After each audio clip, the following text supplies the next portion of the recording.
اور اس میں ساری رقم دیکھ کر بہت خوش ہوئے۔ پھر ابا جان سے کہا کہ دیکھیے شاہ مصر نے ہماری رقم بھی واپس کر دی، آپ ہمارے ساتھ بھائی کو ضرور کر دیں، ہم خوب حفاظت کریں گے اور ہم کو سامان بھی زیادہ ملے گا۔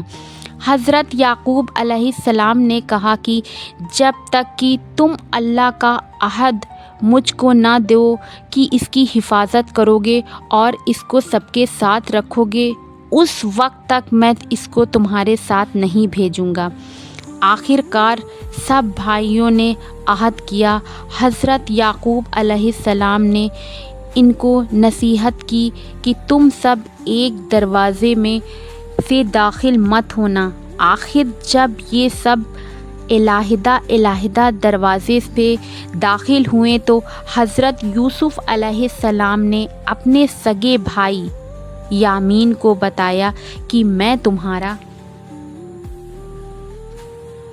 تمہارا سگا بھائی ہوں اور میں تم کو اپنے پاس رکھوں گا۔ آخر جب ان سب کا سامان تیار ہو گیا تو حضرت یوسف علیہ السلام نے اپنا ایک برتن اپنے سگے بھائی کے سامان میں چپکے سے رکھوا دیا اور اعلان ہوا کہ شاہی کٹورا گم ہو گیا، جس نے لیا ہو وہ دے دے، اس کو ایک اونٹ غلہ انعام دیا جائے گا۔ سب بھائیوں نے انکار کیا۔ بادشاہ کے آدمیوں نے کہا جس کے پاس سامان سے نکلے اس کو روک رکھے، اس کی یہی سزا ہے، ہمارے ملک کا بھی یہی قانون ہے۔ پھر تمام بھائیوں کی تلاشی لی گئی، آخر یامین کے سامان میں سے وہ کٹورا نکلا۔ اس طرح حضرت علیہ السلام نے اپنے بھائی یامین کو اپنے پاس روک لیا۔ بھائیوں نے دیکھا تو کہنے لگے اس کا بھائی بھی چور تھا۔ حضرت یوسف علیہ السلام نے سب کچھ سنا۔ بھائیوں نے دیکھا تو کہنے لگے اس کا بھائی بھی چور تھا۔ حضرت یوسف علیہ السلام نے سب کچھ سنا اور خاموش رہے۔ اب سب بھائیوں نے مل کر حضرت یوسف علیہ السلام سے درخواست کی کہ اس کا باپ بہت بوڑھا ہے، اس پر رحم کھا کر اسے چھوڑ دیجیے اور اس کی جگہ ہم میں سے کسی کو بھی پکڑ لیجیے۔ حضرت یوسف علیہ السلام نے فرمایا اللہ کی پناہ، جو چور کو چھوڑ کر بے گناہ کو پکڑوں۔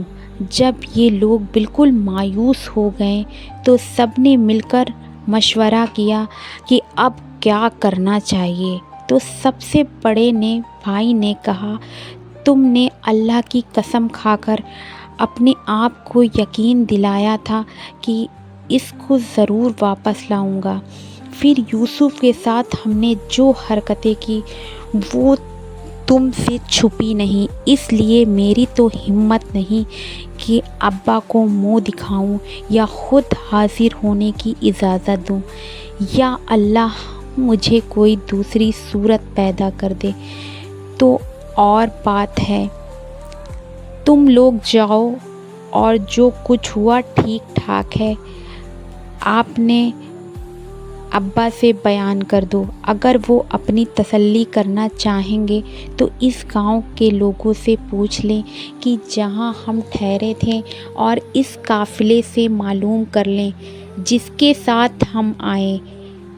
اس مشورے کے بعد یہ لوگ گھر پہنچے اور والد صاحب کو تمام قصہ سنایا۔ انہوں نے سنتے ہی فرمایا تمہارے دلوں نے یہ بات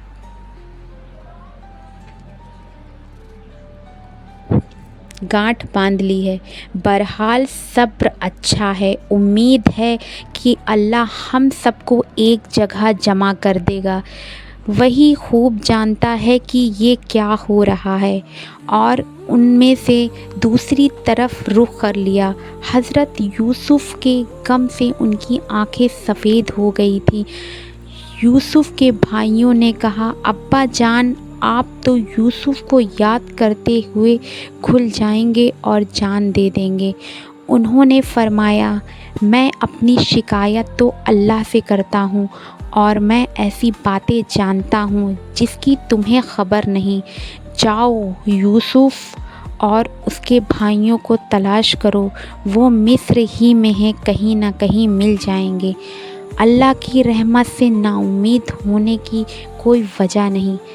جب ایک بار پھر سب بھائی مل کر مصر پہنچے، حضرت یوسف علیہ السلام سے گھر والوں کی بری حالت بیان کی اور کہا کہ ہم اپنے ساتھ بہت تھوڑا سامان لائے ہیں، مگر چاہتے ہیں کہ آپ پورا غلہ دیں۔ حضرت یوسف علیہ السلام نے اپنے گھر کا یہ حال سنا تو بے تاب ہو گئے۔ ان سے رہا نہ گیا اور انہوں نے اپنے بھائیوں سے کہا، تم جانتے ہو کہ تم نے یوسف اور اس کے بھائی کے ساتھ کیا کیا؟ بھائیوں نے نہایت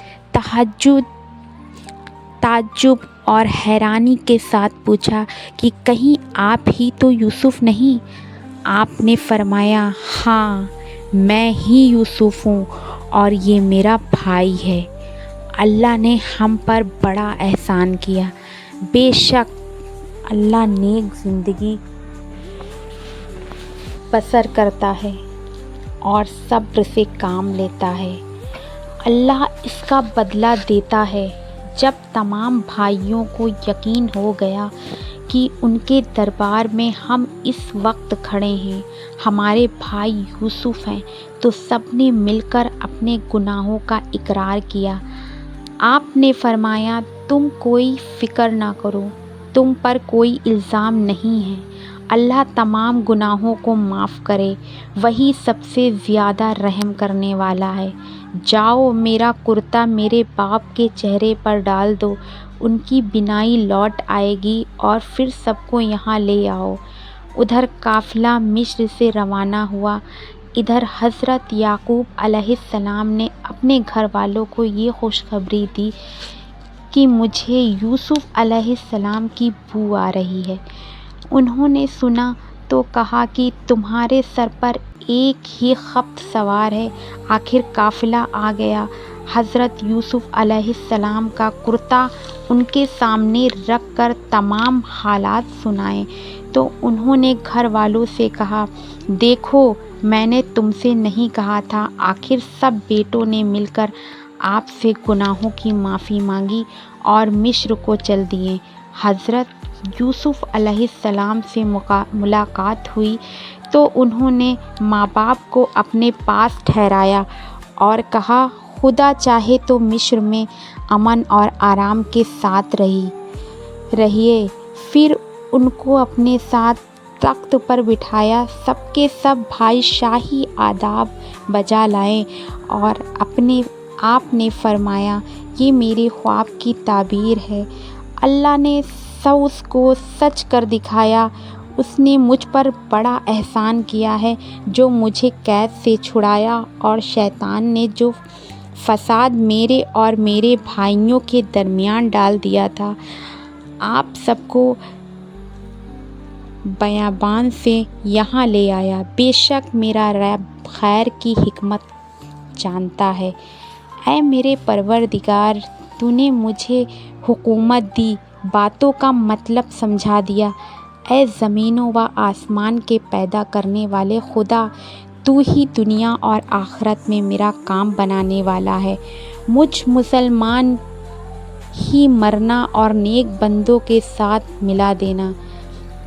ایک عرصہ تک حضرت یوسف علیہ السلام اللہ کے بتائے ہوئے قانون کے مطابق مصر میں حکومت کرتے رہے، لوگوں کو اللہ کی طرف بلاتے رہے، برائیوں سے روکتے رہے، بھلائیوں کو پھیلاتے رہے، مصر کی اچھائیوں سے بھر دیا۔ بالآخر اللہ کے پاس چلے گئے، یعنی آپ کی وفات ہو گئی، آپ مصر میں دفن ہیں۔ دوستو، حضرت یوسف علیہ السلام کو بھائیوں کی وجہ سے کیسی کیسی تکلیفیں اٹھانی پڑی، اندھیرے کنویں میں رہیں، غلام بنے جیل خانے میں رہیں، لیکن جب یہ سب اللہ کی آزمائش پوری ہو گئی اور اللہ پاک نے ان کو مصر کا بادشاہ بنا دیا تو بھائیوں سے کوئی بدلہ نہیں لیا، بلکہ اللہ تعالیٰ سے ان کے گناہوں کی معافی کے لیے دعا کی اور خود بھی معاف کر دیے۔ دوستو، بھائیوں کے ساتھ یہی کرنا چاہیے۔ قرآن شریف میں ایک دوسری جگہ ہے جس کا مطلب یہ ہے کہ اگر تمہارے ساتھ کوئی زیادتی کرے اور تم اس کے بدلے اس کے ساتھ نیکی اور بھلائی کرو تو وہ دشمن تمہارا حقیقی دوست بن جائے گا۔ اللہ ہم سب کو ایسے ہی توفیق دے، آمین۔